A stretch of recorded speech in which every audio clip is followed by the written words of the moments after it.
guys, I'm Stephanie Siam, and I will be your instructor this semester for ENG 140 English Composition 1. I just want to take a couple of minutes to introduce myself and tell you a little bit about me, and then we're going to shift over to a short presentation that I prepared to introduce you to the course and the expectations for this semester.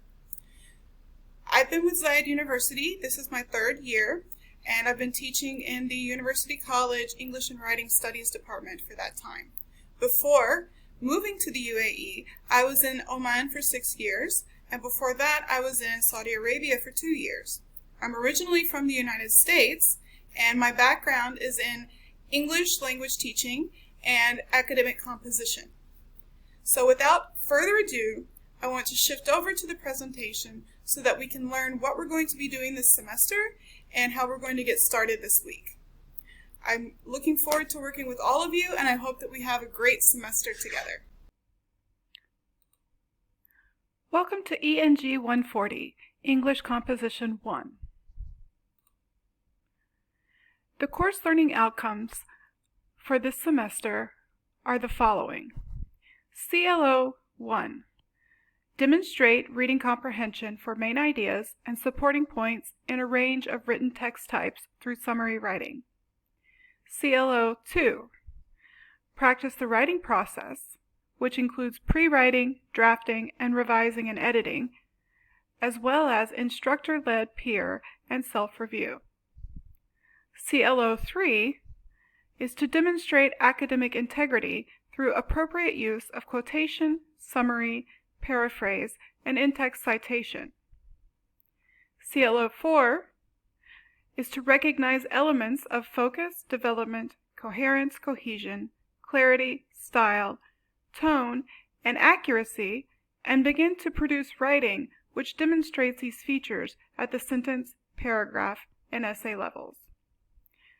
And then CLO 5 is where we will critically examine evidence from readings and elaborate upon these ideas through written responses incorporating appropriate rhetorical modes. This course has 5 assessments. The first assessment is worth 5%. You will complete the Al Ghurair Young Thinkers Program Academic Integrity course. The second assessment is an open book extended critical reading exam and summary response. This is worth 25% of your course mark. Assessment 3 will be a compare-contrast essay process portfolio, which is 10% of your course mark. Assessment 4 will be compare and contrast essay, which will be 30%, and then the final assessment will be a course reflection, worth 30%. Our semester theme is culture and change, or transformations, and we're looking outside the UAE. We will explore this theme by covering these skills: critical reading and comprehension, summarizing and paraphrasing, academic research and integrity, cause and/or effect writing, compare and contrast writing, and reflective writing.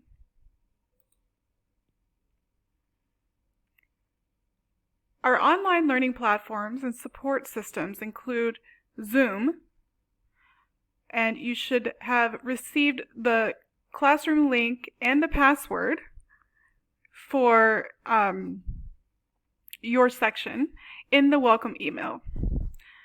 The second platform is ZU Blackboard website, and the link is in the page. My email, I'm available through email anytime. However, please don't expect me to answer emails after 5 p.m. during the work week. My office hours, or my virtual office hours, are Sunday and Wednesday from 9:30 to 10:50, and then every other day, Sunday, Monday, Wednesday, and Thursday, from 1:30 to 2:50.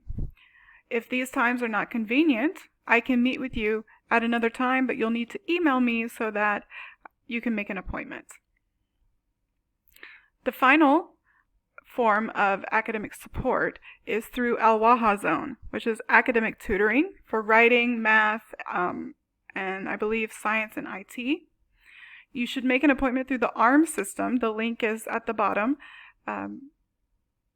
And you will go through the ARM portal online. The first activity we'll be doing will be starting at the end of this week. You'll be doing a syllabus activity and diagnostic writing. A diagnostic writing is what teachers use to evaluate and determine what level their students are able to achieve at the beginning of the semester. It's important that we see how far we've come over the course of the semester. So in order to measure that, we have to know where we're starting. In order to complete the syllabus activity, you're going to log onto Blackboard and then review the ENG 140 course syllabus, and then you will complete the ENG 140 diagnostic activity.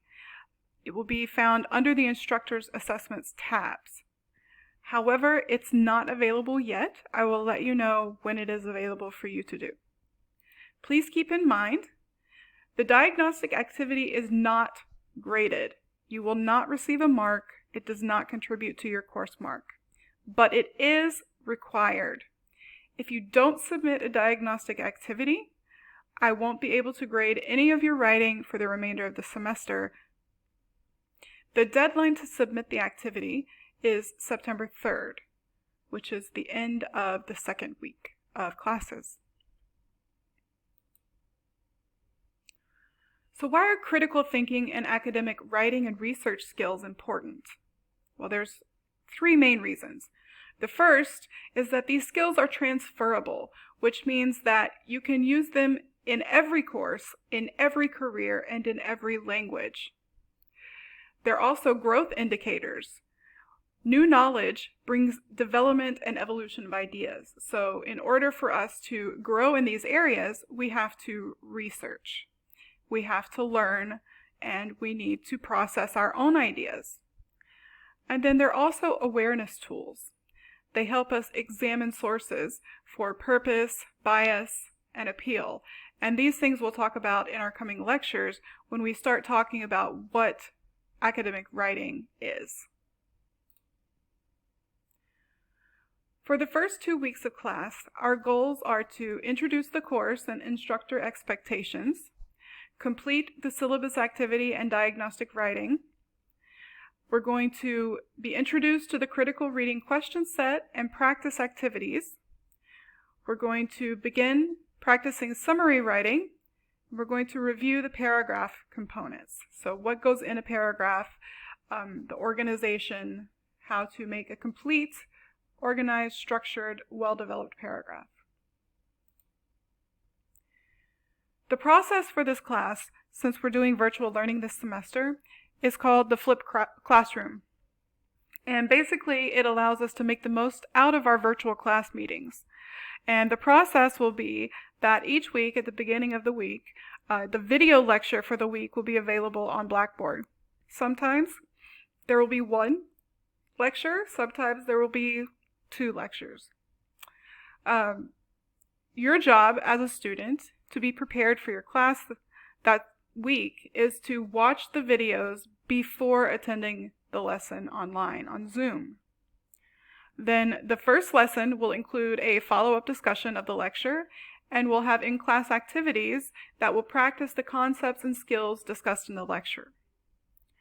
After the first lesson, you'll be given a discussion board post that you have to complete and submit online on Blackboard. This will allow me to see how you're understanding the information in the material, and then lesson 2 will allow us to continue to practice these skills by going through peer and self-editing.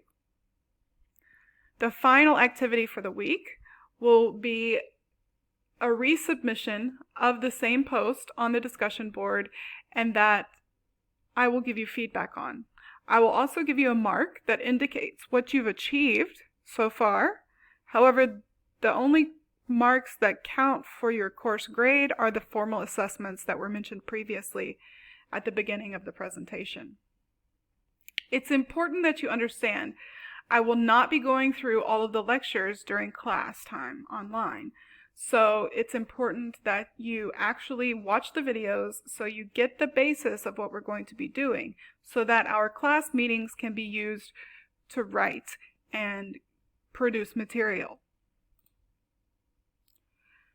The course will progress in this fashion. We'll start with critical reading. We'll move on to summary writing. This will lead to response writing with cause and/or effect. After the midterm of the semester, we'll move on to compare and contrast and end with reflection. Peer review sessions are a crucial part of the writing process. Instructors are not the only source of feedback for your writing, so it's important that you realize peer review will be used in this course as a means of supporting fellow classmates and contributing to individual and group academic success. And you will be expected to participate in sessions when they are scheduled and take place. The ZU attendance policy is pretty straightforward. Class attendance is mandatory, even if it's virtual. Absences will be entered into the attendance system. Students will receive automatic system-generated warnings at 10% and 15% absence. At 15% absence, you may be withdrawn from the course automatically through the system. If you're withdrawn due to a lack of attendance, you will receive a WF for the course and you'll be required to repeat the course. Please make sure that you're attending all sessions, and if you're not attending or you're having technical issues, please make sure that you inform your instructor or instructors as soon as possible so that they can help you to find a solution. Makeup appeals and late submissions are also part of the course expectations. Students who miss an assessment that counts for less than 10%, which is only one of our assessments, must submit a makeup appeal to the course instructor and department chair. If you miss an assessment that's worth more than 10%, which are the remaining 4 assessments that we have, you have to submit an appeal through the dean's office and the assistant dean of student affairs. Either way, you need to contact your instructor so that they can tell you which direction to take and how and who to contact. Please remember that proper documentation must be submitted with the appeal for it to be approved. If you have an assignment, such as an essay, and you submit it late, you'll receive a penalty of -2% per day up to 7 days. Submissions will not be accepted more than 7 days past the due date and will result in a 0 grade for the assessment. I look forward to seeing you soon, and I hope that we have a great semester.